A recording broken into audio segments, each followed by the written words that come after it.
Hello, my Walking with Jesus friends, on this first Friday in 2025. Daily, the headlines are calling us to consider the accomplishments and character of global leaders as we evaluate the record of their performance in 24 and we rush into a new year with these leaders. Will 25 be different? Oh my, how our world desperately needs men and women of honorable, capable, effective leadership. And what is your assessment of leaders of nations around the world? Have you ever given thought to what God sees when He looks at country leaders and what God's expectations of these leaders are? King David made this profound statement to his son Solomon as Solomon was about to become king of Israel. My son Solomon, acknowledge the God of your father and serve Him with wholehearted devotion and with a willing mind. For the Lord searches every heart and understands every motive. 1 Chronicles 28, verse 9. We're beginning 2025 in the city of Jerusalem about 2,600 years ago as God is making some powerful statements about what He was seeing. I believe God is speaking the very same thing to your city and mine today. Yesterday, in Jeremiah chapter 5, verse 1 and 2, God challenged us to take a stroll along the streets, look into the businesses and schools to see if there could be found even one person who deals honestly and seeks the truth. Today, God continues His challenge to Jeremiah, this time focused on the leaders. So I will go to the leaders and speak to them. Surely they know the way of the Lord, the requirements of their God. But with one accord they too had broken off the yoke and torn off the bonds. Jeremiah chapter 5, verse 5. It means well-educated and trained leaders rejected the moral and ethical standards of God and refused to be accountable to God or the people over whom they had authority. Now think about that for a moment.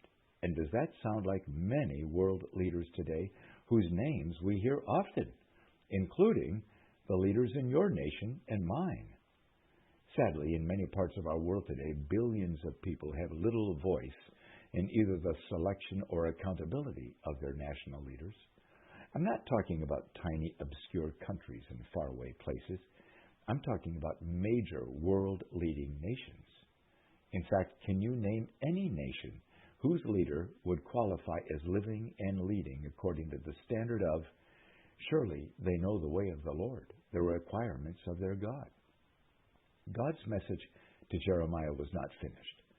In Jeremiah 5, verse 7, God says, your children have forsaken me and sworn by gods that are not gods. Do you see God is here challenging parents, grandparents, school teachers, entertainment and media producers, and all adults who have influence over children?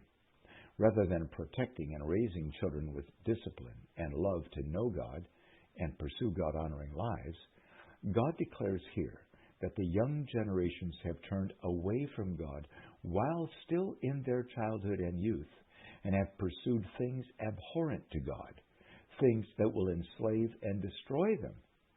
Do you see that in our world today, my friends? Do we see it is not children who harvest, produce, transport, market, and sell the addictive and killing hardcore drugs? It is not children who have produced decades of enslaving pornography. It is not children kidnapping and enslaving in sex trafficking young boys and girls around the world. God is here calling selfish, abusive, predatory adults around our world to stand up and face accountability for the deaths and enslavement of millions of kids around the world, because God sees them and God will call them to a justice. Now, before we rush to judgment, pick up the stones and start throwing them, or writing off entire nations with one swipe, we need to hear God's next scathing statement about Israel, and we need to look in the mirror. Is God talking about us when He accused His people with these words? The people of Israel and the people of Judah have been utterly unfaithful to me, declares the Lord.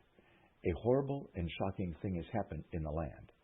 The prophets prophesy lies. The priests rule by their own authority, and my people love it this way. But what will you do in the end? Jeremiah chapter 5. Are we complicit in this worldwide appetite for darkness, this worldwide failure in the moral and ethical standards of political, business, educational, and spiritual leaders, this worldwide implosion of the family into social dysfunction. So as we begin a new year, my Walking with Jesus friends around the world, I urge us all to take a close look, beginning in the mirror, then our marriages and our families, our neighborhoods and communities, our cities and our nations. Let's ask God to help us see what He sees, and let us not give up, but rather let us rise up and declare that in 2025 we, all of us, will make a difference by living every day at the highest ethical and moral standards of God, and both invite and challenge those we influence to do the same. If we will do so, and do it faithfully, what can you imagine God might do in our world to bring renewal, revival, and revitalization? And if we don't, then what might God do?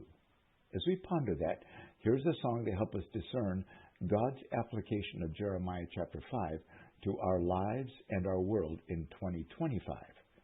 What would the Jesus way be like?